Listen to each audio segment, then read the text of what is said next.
When I was in college, my roommate was from Athens, Alabama. Now, she was quite proud of being from Athens, Alabama.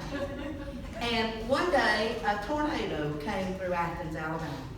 We all went into the chapter room on the sorority hall to watch the footage from Athens, Alabama. Now, I don't know if you've ever noticed this or not, but anytime news reporters come to the South, they find the biggest rednecks and put them on TV. And everybody thinks that's how all of us are. So they found this woman, I don't know where. Faye said, she's not from Athens. They found this woman from Athens. And they asked her, what did you do when you saw the tornado coming? And she said, I run over there and threw up the window. Now that right there was enough for me. She said, I run over there and I threw up that window. I looked out there and I said, Willard, get them children in the house. Well, we're all watching this and my roommate's just laying over the table laughing. And this went on and on. And so years later, I was in Guntersville, Alabama, same TV station. I was in Guntersville, Alabama, and I was watching the reports of a tornado that had just gone through Huntsville. I was there for a women's retreat, and I was there all by myself, and I was sitting there in this room watching this report. And they had this little boy. He was about 8 or 9 years old, and they were going to interview him about the tornado. And they asked this little boy who was sitting in front of this twisted mound of metal. And they say to this little boy, what happened when the tornado came through? Where were you? I was at school. The lady said, well, what happened? Took us all out in the hall, told us to sit down on our rear ends and put our heads between our legs and not move. She said, did you do? Yes, ma'am. She said, what happened then? Well, little girl next to me has asthma, and she started breathing funny, and they said, you can't go get your inhaler. And I thought, this interview is going nowhere. Why are they continuing to do this?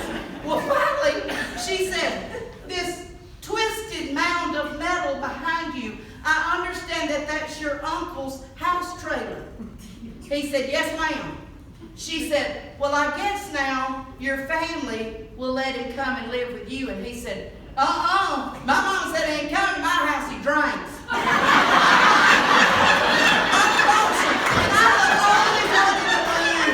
I'm the only one in the room, and I'm like, somebody's got to be watching this. Surely there is somebody that is seeing this behind me. Now, if that had been me, I'd have said, back to you in the studio, Bob. Here's what she did. She kept asking him. She said, well, I'm sure somebody in your family will take him. And he said, no, ma'am, don't nobody want him because he's nasty. So from that, I was sitting down one day after that happened, and I just got to thinking about the funny things that happen during tornadoes in the South. And so I wrote this little poem. And let me just read this to you. It's called Southern Tornadoes. The sky is turning black, and the clouds are starting to churn. And if you'll stick around a minute, there's a lesson you can learn. Northerners just don't understand this phenomenon so strange that Southerners love to talk about storms, and they will never change. In the South, we never consider that a siren is meant to warn. We just think it's a call to go out on the porch from the friendly weatherman's horn. Below the Mason-Dixon line, it's hard to be real proud when Southern people get on the TV news and say stupid stuff out loud.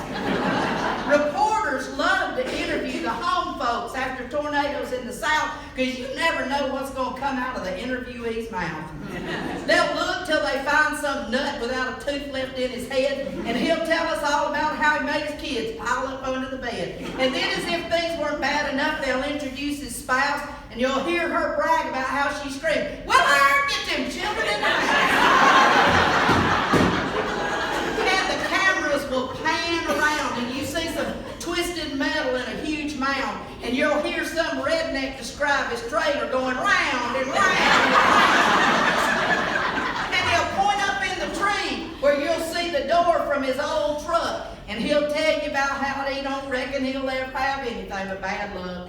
And then some kid from school will tell you about being taken into the hall and told to sit down with their heads between their legs and their backs against the wall.